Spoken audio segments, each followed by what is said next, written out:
자, 그 다음에 어떻게 된 게 세상은 점점 더 못되게만 돌아가 이웃끼리도 친척끼리도 아무개가 반동이라는 건 반대되는 반동이라고 서로 고자질하는 것이 성행해 피비린내 나는 끔찍한 일이 이 마을 저 마을에 하루도 안 일어나는 일이 없었다. 그래서 전쟁 상황에서 누구도 믿기 어려워서 남편의 행방을 철저하게 비밀로 했어요. 그래서 끔찍한 나날이었다. 이렇게 되자 그녀는 시어머니까지도 못 믿어지기 시작했다. 그러니까 자신의 왜냐하면 이제 나와 있죠. 뒤에 어리숙하고부터 볼게요. 어리숙하고 고지식하기만 해 생전 남을 의심할 줄 모르는 시어머니.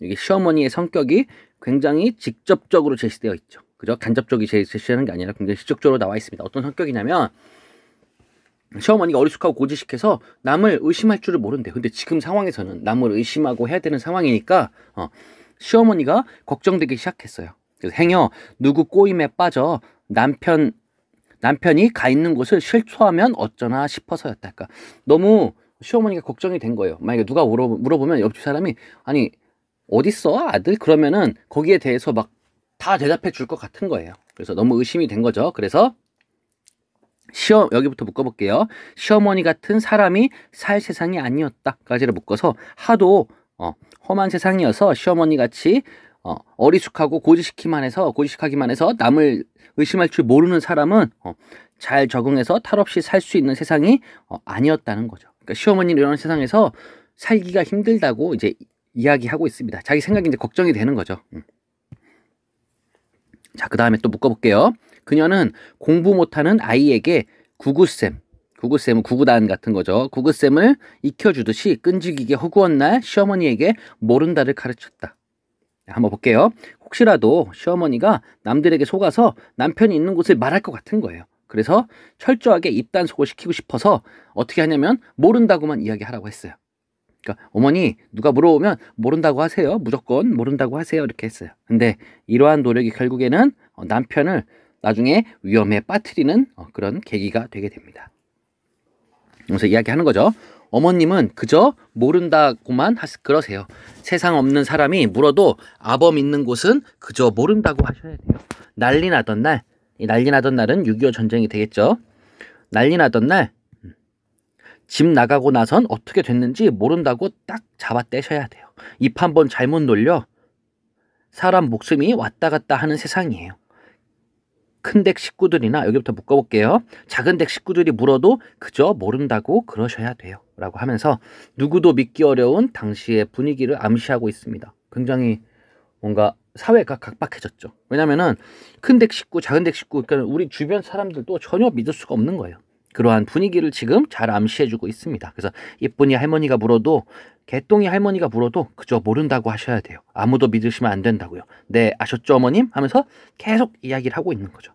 그녀는 힘차게 도리지를 곁들여 가면서 거듭거듭 이 모른다를 교습했다. 시어머니는 늘상 겁먹고 외로운 얼굴을 해가지고 혼자 있을 때는 몰라요, 난 몰라요 하며 역시 도리지까지 해가며 열심히 연습하는 것이었다. 굉장히 시어머니가 진짜 고지식하고 어리숙한 분이라는 게 이런 걸 가르쳐줬는데 그걸 탁 하면서 연습도 하고 있어요. 어떤 분인지 알겠죠 대충. 그 다음 볼게요. 난리가 났다고는 하지만 순박하던 마을 사람들이 무슨 도척의 영신이라도 신 것처럼, 도척의 영신이라는 거는 춘추 전국시대의 큰 도적인 도척의 홀령이 씌인 것처럼 서로 죽이고 죽는 것 외에는 대포소리 한번 제대로 난 적이 없는 마을에, 여기가 엄청 순박하고 뭔가 조용했나 봐요. 그런 마을에 여기 벼랑간부터 볼게요.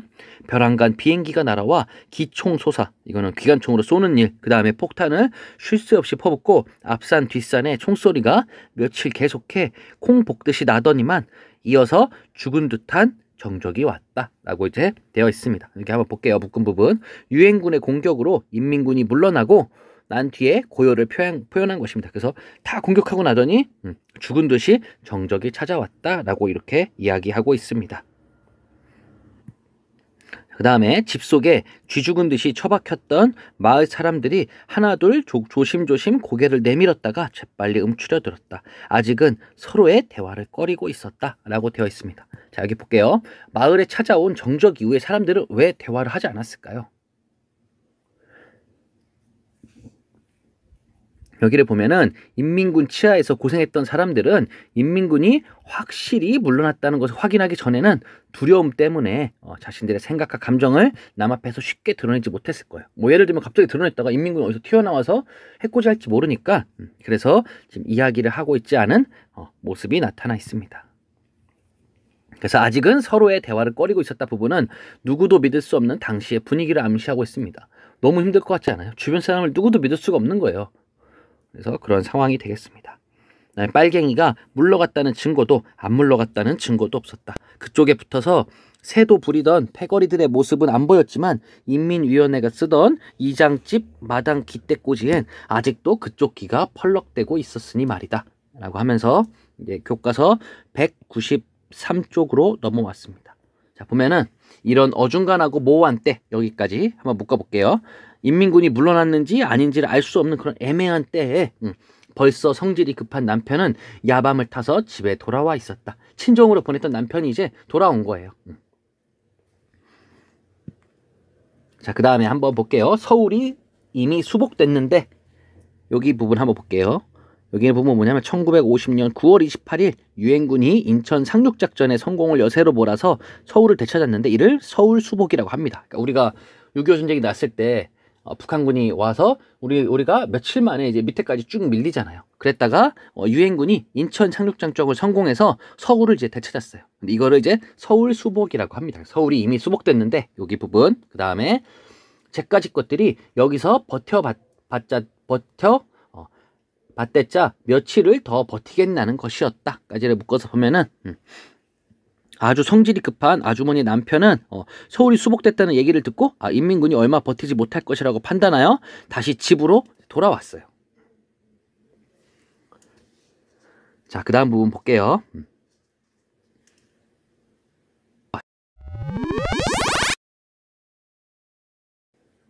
자, 그 다음은 193쪽 5번째 줄부터 다시 한번 보도록 하겠습니다. 텃밭엔 이미 김장 배추를 간 뒤였지만 울타리엔 기름이 잘잘 흐르는 애호박이 한창 잘열 찬바람 내기였다. 아침 이슬을 헤치며 뒤란으로 애호박을 따라갔던 시어머니가 벼랑간 찢어지는 소리를 냈다 하면서 어떠한 소리가 났나 봐요. 그러면서 다음 교과서 194쪽을 보도록 하겠습니다. 194쪽입니다. 몰라요. 정말 난 모른단 말이에요. 라고 하면서 뭔가 저기 주인공이 이제 아주머니가 이야기를 했잖아요. 무조건 누가 물어보면 모른다고만 해라라고 하니까 그거를 얘기하고 있는 거예요. 그래서 몰라요.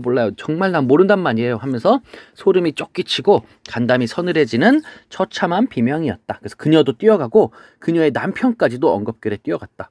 지금 그러면 안 될 것 같은데, 그죠? 그래서 잠깐 아무도 분별력이 없었다라고 되어 있죠. 이 부분을 보면은 시어머니의 비명소리에 너무 놀란 거예요. 몰라요. 정말 나 모른단 말이에요. 했기 때문에 여기에 놀라서 분별력이 없어서 사실 남편은 가면 안 되는 거잖아. 무슨 일이 생길지 모르니까. 그래서 남편도 가버리고 자신도 가버렸어요.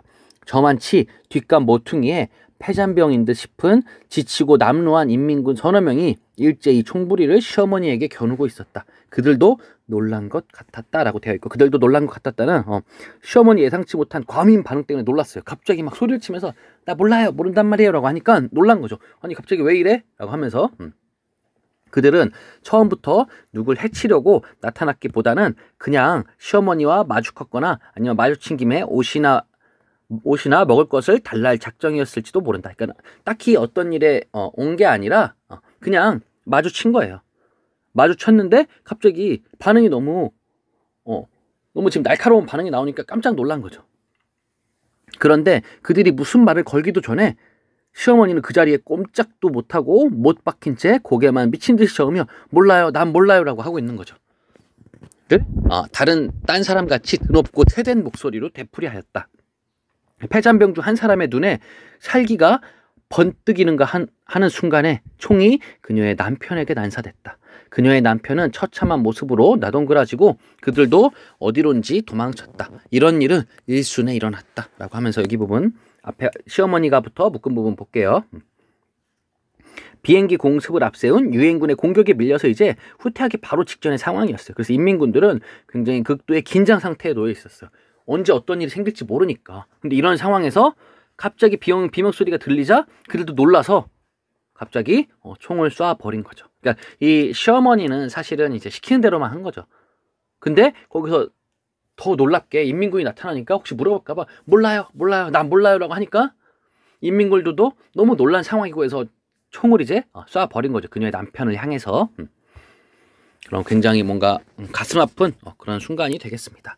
그 후 거의 실성하다시피 한 시어머니를 오랫동안 극진히 봉양한 끝에 어느 만큼 회복은 됐지만 그때 뒷감 모퉁이에서 죽길 기를 쓰고 흔들어대던 도리질만큼은 그때 같은 방령만 가셨다 뿐. 여기부터 묶을게요. 멈출 줄 모르는 고질병이 되고 말았다라고 하면서 이 부분을 묶으면 왜 도리질을 지금 계속하게 된 거예요? 그죠? 아들을 잃은 깊은 충격 때문이죠. 전쟁으로 인한 상처 사실은. 그래서 그때 자기가 몰라요라고 하면서 고개를 저은 것 때문에 자기 아들이 죽었다고 생각을 하는 거죠. 그래서 그 상처 때문에 이렇게 도리질을 하고 있는 겁니다.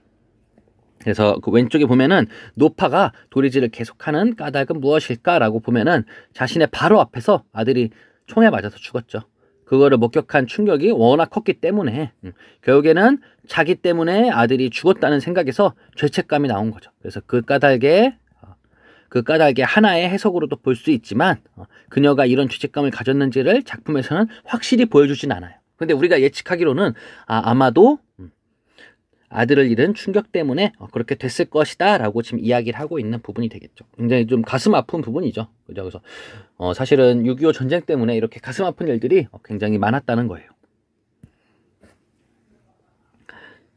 자, 그 다음에 그래서 도리도리 할머니라는 이 동네 명물 할머니가 됐다. 그래서 이 할머니가 계속 도리질을 하니까 그 할머니 별명이 생겼어요.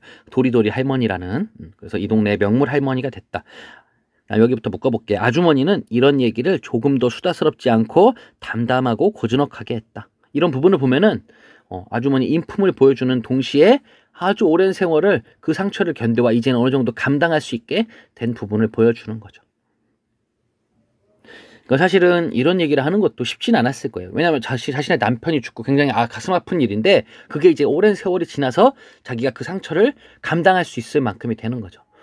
그런 것 같아요. 어떤 이제 큰 상처가 있으면은 처음에는 그 상처가 생기고 나서 얼마 안 돼서 너무 아파요. 근데 시간이 점점 지나면은 그걸 이제 견딜 수 있을 만큼의 그게 생기는 것 같아요. 근데 그런 부분을 이렇게 잘 나타내주고 있습니다. 그래서 이젠 고쳐드려야겠다는 생각보단 도와드려야겠다는 생각뿐이에요. 그랬더니 도와드린다니요? 어떻게 해요? 라고 했더니 당신 임의로는 못하시는 일이고 얼마나 힘이 드시겠어요. 그래서 삼시 잡숫는 거라도 정석껏 잡숫게 해드리고 몸 편케 보살드리고 뭐 그런 거죠. 대사업 한번 여기다 동그라미 쳐보세요. 대사업을 완수하시고 돌아가시는 날까지 그거야 못해드리겠어요? 라고 하면서 이 대사업은 뭐냐면 시어머니의 대사업인데 여기 대사업이 두 개가 나와요. 시어머니의 대사업과 아주머니의 대사업이 나오는데 시어머니의 대사업부터 한번 보면 아들을 지키기 위해서 도리질을 계속하고 있는 거예요. 시어머니는. 되게 가슴 아픈 거죠. 그래서 이 사업을 아마 돌아가실 때까지 할 것 같아요. 근데 그걸 잘 하실 수 있게 먹을 거를 잘 챙겨 드린다는 거예요. 되게 아주머니가 생각하시는 거랑 이런 게 되게 멋있죠. 그죠? 막 못하게 하는 게 아니라 하지 마요 막 이러는 게 아니라 시어머니도 어쩔 수 없는 그런 사정 때문에 하는 거니까 내가 그거를 잘 하실 수 있게 어떠한 사업 같은 걸 하는 거라고 생각하는 거죠. 일을 하는 거라고. 그러니까 내가 그걸 잘 할 수 있게 삼시 챙겨 드린다는 거죠. 굉장히 시어머니가 어떻게 보면은 아주머니가 시어머니를 굉장히 배려하고 있는 부분이라고 볼 수 있겠습니다. 자, 그 다음 보겠습니다. 치매가 된 채 허구한 날 도리질이라 해대는 거를 대사업이라고 하는 아주머니 농담에 웃으려고 하다가 입을 다물었다. 그러니까 이게 무슨 대사업이에요. 양쪽으로 흔드는 게. 그죠? 아주머니의 태도가 조금도 농담 같지 않아서였다. 그냥 뭔가 내가 보고 나서 그 말도 안 돼 이렇게 하려고 하다 보니까 아주머니의 태도가 너무 농담 같지 않아 보이니까 진정으로 뭔가를 하고 계시는구나라는 생각이 드는 거죠. 정말 대사업을 힘껏 보필하는 이의 사명감과 긍지로 아주머니 얼굴이 은은히 빛나 보이기까지 했다. 라고 하면서 나는 어쩌면 이 아주머니야말로 대사업, 여기서 말하는 이 대사업은 아주머니의 대사업이죠. 그래서 아주머니의 대사업은 뭐냐면 시어머니를 정성껏 봉양하는 일. 굉장히 여기 대사업이 두 개가 나오죠. 진짜 이름만 이렇게 붙여놨는데 사실은 이제 대사업이라고 하는 거는 막 우리가 막 공사하고 막 아파트를 짓고 이런 것만 대사업이 아니라 여기서 말하는 대사업은 시어머니의 대사업은 뭐냐면 계속 도리질을 해서 아들을 지키는 것. 그리고 여기 나오는 요 아주머니의 대사업이라는 거는 그런 시어머니를 정성껏 봉양하는 일. 굉장히 감동적인 부분이죠.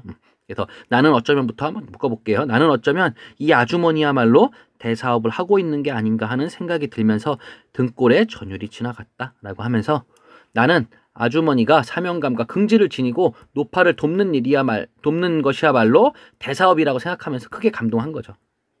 그러니까 여기서 말하는 아주머니가 시어머니의 대사업이라고 이제 표현을 했죠. 근데 그거는 시어머니의 일이고 내가 느끼기에 이 아주머니가 대사업을 하고 있다고 느끼고 있는 거예요. 네, 멋있는 부분이죠. 그래서 나가 느끼는 아주머니의 대사업이고 이거는 시어머니 대사업은 이 아주머니가 느끼는 시어머니 대사업이 되겠죠.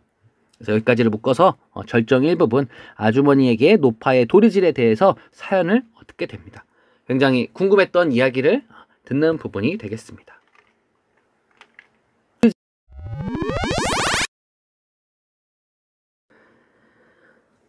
자, 그 다음 부분을 보도록 하겠습니다. 그 다음 부분부터는 절정 2 부분이 되겠습니다. 점심값과 방값이 도합 800원이라고 했다. 나는 1000원을 주면서 그냥 넣어두세요 했다. 여기부터 묶어볼게요. 아주머니는 내가 불쾌할 만큼 굽실굽실 고마워했다. 아까 점심을 시킬 때도 그랬지만 통틀어 1000원인데 몇 푼 떨어지겠냐고 저렇게 비굴하게 구는가 싶었다. 까지 묶어볼게요. 그래서 여기서 보면 아주머니가 너무 그 얼마 안 되는 돈에 굽실굽실한 태도로 보이니까 나가 이제 아이 그거 몇 푼 안 되는 돈 때문에 저 돈 벌려고 그러나 하면서 되게 오해하는 부분이 되겠죠. 그래서 이 오해는 이후에 나의 아주머니에 대한 이해를 더욱 부각시키는 역할을 하죠. 그러니까 뭔가 오해가 생기는 거죠. 그러니까 아주머니가 진짜 얼마 안 되는 돈에 막 굽실굽실 거리는 거예요. 막 몇 천만 원도 아니고 그 진짜 자기 생각에는 막 그 남아있는 뭔가 재료값이나 이런 걸 따져봤을 때 진짜 몇 푼 안 남을 것 같거든요. 근데 그거를 나한테 너무 고마워하니까 아니 저 몇 푼 안 되는 돈 때문에 왜 저래? 라고 하면서 조금 아주머니를 오해하는 부분이 되겠습니다. 자, 그 다음 이제 넘어와서 195쪽을 보도록 하겠습니다. 195쪽이 되겠습니다. 아주머니의 여기부터 묶어볼게요. 비굴한 태도가 싫은 건 그만큼 내가 아주머니를 아끼고 좋아하기 때문일지도 몰랐다. 그리고 그 아주머니의 비굴한 태도는 몸에 배지 않고 어색하게 걷돌아 더 흉했다. 라고 하면서 나가 비굴한 태도라고 생각한 것이 오해에서 비롯된 것임을 암시하는 부분이 되겠죠. 그러니까 내가 아주머니를 너무 아끼고 좋아해서 그런 거죠. 아니 아주머니 다 좋은데 왜 저렇게 돈에 저렇게 집착을 할까? 라고 생각을 하게 되는 거죠. 그러면서 그 아주머니의 비굴한 태도는 몸에 배이진 않았어요. 근데 배지도 않고 어색하게 걷돌아서 더 보기가 싫었어요. 야, 내가 아주머니 저거를 보고 싶지 않았던 거죠. 자, 그 다음 부분 보도록 하겠습니다. 아주머니는 내가 준 돈 1000원을 소중하게 스웨터 주머니에 넣고 나더니 지극히 안심스럽고 감사한 얼굴을 하고는 또 한 번 이상스러운 소리를 했다. 이걸로 노자를 해가지고 서울에 갈 겁니다. 오늘요? 그러니까 서울을요? 왜요? 하필이면 이 추운 날에. 나는 나중 이 추운 날 소리를 하고는 내가 여행을 떠난다고 할 때 남편이 놀라면서 나에게 하던 말과 똑같은 말을 내가 했구나 생각했다. 문득 남편이 서럽도록 보고 싶어졌다. 지금 남편이 보기 싫어서 여기 온 거잖아요. 그죠? 근데 지금 남편이 보고 싶어졌대요. 왜냐면 지금 아주머니가 지금 오늘 딴 데 서울을 간다고 하니까 아니 왜 이 하필 추운 날에 가요라고 얘기했는데 내가 여행을 떠난다고 했을 때 남편이 놀라면서 아니 이 추운 날 어디가? 라고 한 거 보니까 갑자기 남편이 보고 싶어졌대요. 여기 한번 잠깐 볼게요. 나가 문득 남편을 보고 싶어한 까닭은 무엇일까? 라고 한번 본다면 추운 겨울 여행을 떠난다고 했을 때 그 자신을 걱정하던 남편이 아니 왜 하필이면 이렇게 추운 날 가? 라고 이제 했었어요. 그 앞에 이제 간추린 부분에 있었는데 그렇게 이야기를 했던 것을 떠올리자 남편에 가졌던 서운한 마음이 어느 정도 풀려서 갑자기 남편이 보고 싶어지는 거예요. 뭐 그런 거죠. 여러분도 만약에 뭐 집에서 뭐 부모님이 용돈을 안 준다던가 아니면 뭔가 친구네 집에서 자고 온다던가 이렇게 이야기를 했는데 부모님이 안 들어줘요. 그러면은 나 집 나갈 거야 라고 할 수도 있겠죠. 그런 부분에 대해서 걱정하는 부분에 이제 생각이 떠오른 것처럼 이거 마찬가지로 그래서 남편의 문득 보고 싶어졌다고 이야기하고 있습니다. 자, 다시 돌아와서 보면은 우리 아들이 외아들이 서울에서 대학에 다니고 있어요. 그때라고 하는 거는 아버지가 인민군의 총에 맞아서 죽었을 때 저희 아버지가 그 지경 당하는 걸 내 등에 업혀서 무심히 보던 녀석이 벌써 그렇게 자랐거든요. 군대도 갔다 오고 3학년인데 아주 착실하고 좋은 애죠. 그렇지만 지금은 겨울방학 중일 텐데요 라고 이야기했죠. 네 라고 하면서 그렇지만부터 한번 볼게요. 그렇지만 학비라도 보탠다고 아이들을 맡아 가르치고 있어 못 내려오죠 라고 돼 있죠. 이 시간에 이 작품의 시간적 배경을 나타내주고 있습니다. 그래서 대학생의 과외가 자유로웠던 1970년대. 그래서 아주머니의 아들은 어머니의 부담을 덜기 위해서 돈을 버느라고 방학이 됐는데도 서울에 있었어요. 왜냐면 서울에서 이제 학생들을 가르치면서 돈을 벌고 있어서 그래서 지금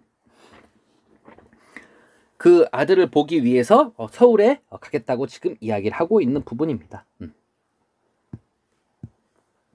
자, 다음 부분 보도록 하겠습니다. 여기서 내가 제 학비쯤은 실컷 벌 수 있는데 글쎄 그 녀석이 그런답니다. 겨울 동안만 여기가 이렇게 쓸쓸하지 봄부터 가을까지는 여기 장사도 꽤 괜찮거든요. 관광철에 공휴일이라도 낀 날은 방이 모자라 법석인 걸로. 그러니까는 뭐 연휴 같은 날 뭐 껴서 지금 요새 여러분들 얘기하면 저번 주처럼 대치공휴일이 있는 날 그런 날은 방이 모자란대요. 새학기 등록금이랑 하숙비까지 다 해서 꽁꽁 뭉쳐 놓았답니다. 근데 겨울철 양식이랑 밑반찬도 넉넉히 하고요. 딴 영업집들은 이렇게 벌어놓으면 겨울엔 문을 닫고 집에 가서도 쉬죠. 다른 집들은 많이 버니까 그래서 겨울에는 문 닫고 집에 가서 쉰대요. 그래서 우린 여인숙이기도 하고 또 여기가 살림집이기도 해서지만 늘 한두 방쯤 불을 떼놓죠. 손님을 기다리죠. 돈 벌자고 하는 건 아니에요. 그러니까 지금 원래 다른 집들이 다 아주머니가 처음에 왔을 때 다른 여인숙들의 이제 문이 닫혀있던 이유는 다 돈을 벌고 이때는 겨울에는 다 문을 닫아놓는데요. 근데 여기는 이제 자신들이 사는 집이기도 해서 한두 방쯤은 이제 불을 떼어놓고 손님을 기다린대요. 가끔 손님처럼 멋 모르고 호숫가를 찾는 이에게 더운 방을 내어드리는 게 그게 그저 좋아서요. 정말이에요. 그럴 땐 돈 생각 같은 건 정말 안 한다니까요. 그저 몇 푼 주시고 가면 어머님 고기라도 사다 드리면 좋긴 하지만요. 근데 오늘은 그게 아니었어요 라고 하면서 이유가 나오죠. 돈 계산부터까지 볼게요. 돈 계산부터 찝찝하다는 거는 너저라고 염치가 없게 하면서 손님을 기다렸답니다. 정말이지 손님이 안 드셨으면 어쩔 뻔했을까 모르겠어요. 손님 고마워요 라고 하면서 아주머니가 나를 반갑게 맞은 이제 까닭이 나와 있는 거죠. 그죠? 그러면서 이번에는 굽실대는 대신 내 손을 꼭 잡았다. 굽실대는 것보다 훨씬 기분이 좋았다. 굉장히 아줌마를 좋아하는 부분이 되죠. 그래서 그러나 영문을 모르긴 마찬가지였다. 어제 글쎄 서울에서 이상한 편지가 왔답니다. 그랬더니 아드님한테서요? 라고 하니까 아니요. 아들이 하숙하고 있는 주인집 아주머니한테서요. 그러면서 여기부터 묶어볼게요. 벌써 일주일이 넘도록 아들이 하숙집에 들어오지를 않는다는군요. 라고 하면서 지금 아들을 걱정하고 있습니다. 벌써 일주일째 하숙집에 들어오지 않아서 아들을 걱정하고 있대요. 자, 다음 부분 보겠습니다. 평소 품행이 허랑한 같은 경우에는 뭔가 착실하지 못했으면은 그냥 며칠 있어도 상관없겠다 싶었지만 그런 학생이 같으면 이만한 일로 고자질 같은 건 하지 않겠는데 하도 착실한 학생이었던지라 만에 하나라도 무슨 일이 있는가 싶어 알리는 거니 어머니가 한번 올라와 수소문을 해보는 게 어떻냐는 사연이었어요. 까지 한번 묶어볼게요. 평소 품행이부터 보는 게 어떻겠느냐고 하면서 하숙집 주인이 보낸 편지의 주요 내용입니다. 그래서 이제 하숙집 주인이 이제 이 아주머니한테 편지를 보낸 거죠. 아니 아들이 안 들어오는데 다른 애 같으면 그냥 놀다 그냥 일주일째 안 들어온다고 생각하겠지만 아니 착실한 애가 안 들어오니까 혹시 무슨 일이 있어서 한번 올라와서 소소문해보세요 라는 이제 사연이었어요. 그래서 허랑한 학생 아니더라도 제 집도 아니고 하숙집이겠다. 나가서 친구 집에서 자다가 며칠 들어올 수도 있는 일 아니겠어요? 편지질을 해서 사람을 놀라게 하는 하숙집 주인도 주인이지만 나도 나죠라고 하면서 이제 괜히부터 묶어볼게요. 괜히 온갖 방정맞은 생각이 다 나지 뭡니까? 라고 하면서 아주머니가 아들을 걱정하는 마음 때문에 좋지 않은 일을 떠올리며 괴로워했다는 거죠. 혹시 아들이 무슨 일이 생기지 않았을까? 이렇게 하면서 괴로워했다는 이야기를 하고 있습니다. 걱정이 되겠죠. 아무래도. 자, 그 다음 보겠습니다. 어젯밤에 한잠도 못 자고 뒤척이면서 여기 묶어볼게요. 아들의 걱정 때문에 노심초사 전전반측 우리 이거 배웠었죠. 계속 나오고 있죠 지금.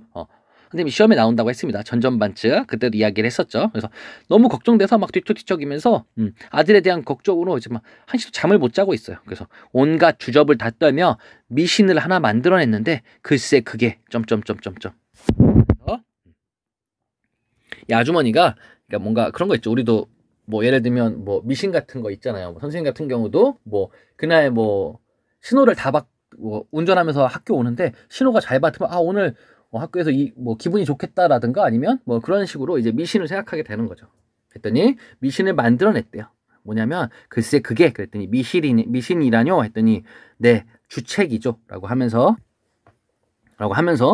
오늘부터 거기 한번 볼게요. 오늘 우리 여인숙에 손님이 들어 그 돈으로 노자를 해갖고 서울에 가면 여기 부분 아들의 신상에 아무 일이 없을 게고 그러니까 이 아무 일이 없을 게고는 이 아주머니가 바라는 상황인 거죠. 그래서 아들한테 아무 일이 없기를 바라는 그런 상황인 거고 그래서 꽁꽁 뭉쳐놓은 돈을 헐어서 노자로 쓰게 되면 아들의 신상에 좋지 않은 일이 있을 게고 뭐 그런 거랍니다. 이렇게 정해놓고 손님을 기다리려니 어찌나 초조하고 애가 타는지 혼났어요까지 한번 묶어볼게요.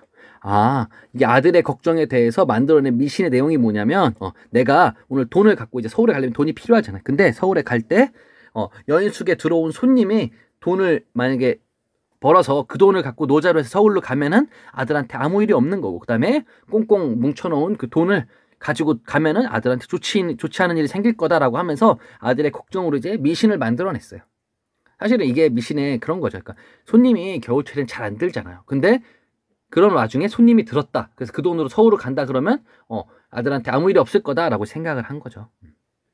근데 아니 이렇게 생각하고 나니까 손님이 안 오면 어쩌나 하면서 엄청 기다린 거죠. 그 다음부터 볼게요. 그런데부터 묶어볼게요. 그런데 손님이 내가 만든 미신의 좋은 쪽 점괘가 돼주신 거죠. 라고 하면서 나 때문에 내가 여기 와가지고 나 때문에 서울행 노자를 마련할 수 있게 되어서 아들에게 아무 일이 없을 것이라고 믿게 되었다. 그래서 이런 걸 보니까 왜 돈을 받았을 때 이렇게 굽실굽실 했는지도 알 것 같죠. 그죠? 그래서 아들에게 아무 일이 없을 것이라는 것을 이제 믿게 되었다고 이제 볼 수 있겠습니다. 그래서 아주머니는 왜 미신을 만들어냈을까라고 보면은 아들을 걱정하는 마음이 너무 커서 도저히 감당할 수가 없을 만큼 엄청 부풀어 올랐어요. 근데 이런 마음을 스스로 진정하기 위해서 미신을 만들어내었을 것이다 라고 이제 나와 있습니다.